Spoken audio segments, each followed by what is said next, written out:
Mirage. I'm here with Ray. Hope you guys are doing well. I want to make a little video today about my next journey, my new sort of video series I want to make, and future goals. So, I'm learning Japanese. Let me tell you why. Now, a little background as to why I want to learn Japanese and where it all sort of started. So, about 2.5 years ago when I was still in college, crazy that's been 2.5 years, but one of the best classes I took within college was Introduction to Japanese. And at the time, obviously, I had sort of a vested interest in it. I was in my senior year, and it was really one of those only classes that was super engaging to me at the time. It was a COVID online class, so obviously those just weren't as engaging as in-person classes. And that one really had my attention because I was enjoying it, I was learning a lot, I was having a lot of fun. So that's where I first started getting into it. And fast forward to now, where I just came back from Japan and had a few realizations from that. Now, you might be asking, Mirage, what are the realizations you had about Japan? What did you like about it? And I can go on an entire video of what I loved about it. But all I know is that as somebody who has been raised in like the New York City area their entire life, being there was completely different, but it felt so liberating at the same time. It was a place where nobody knows who you are, and you can be whoever you want to be because nobody knows who you are. And it was really, really freeing in that sense. And I absolutely loved it.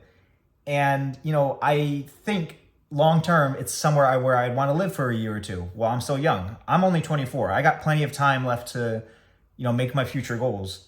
But now's the time to do something where it's maybe rash or bold, and it's daunting, and it's nerve-wracking, and it's completely unknown, but it's something that I want to pursue. And fast forward to a few weeks ago where I saw Japan Society was doing a summer class. I was like, hey, let me sign up. Let me start learning.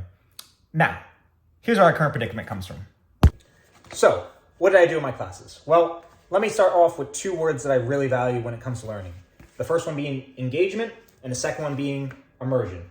What does engagement and immersion really mean when it comes to learning? And I think my belief is that it means that I'm focused, that I'm within the subject, that I'm getting all I can out of it, and that I'm fully grasping concepts without any outside distractions or outside focuses that are demeaning from that main focus, that central focus.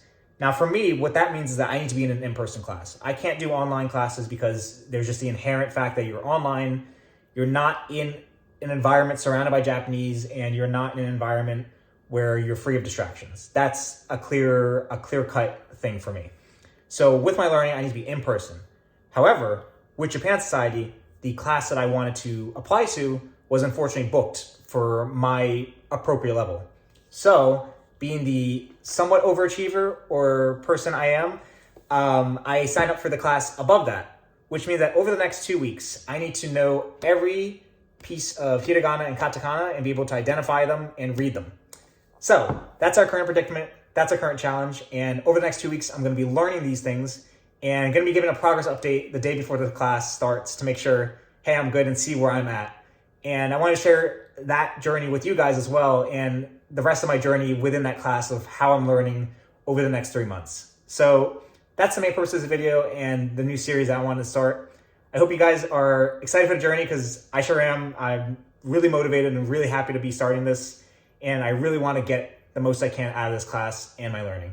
So from me, from Ray, sayonara. I'll see you in 2 weeks. Peace.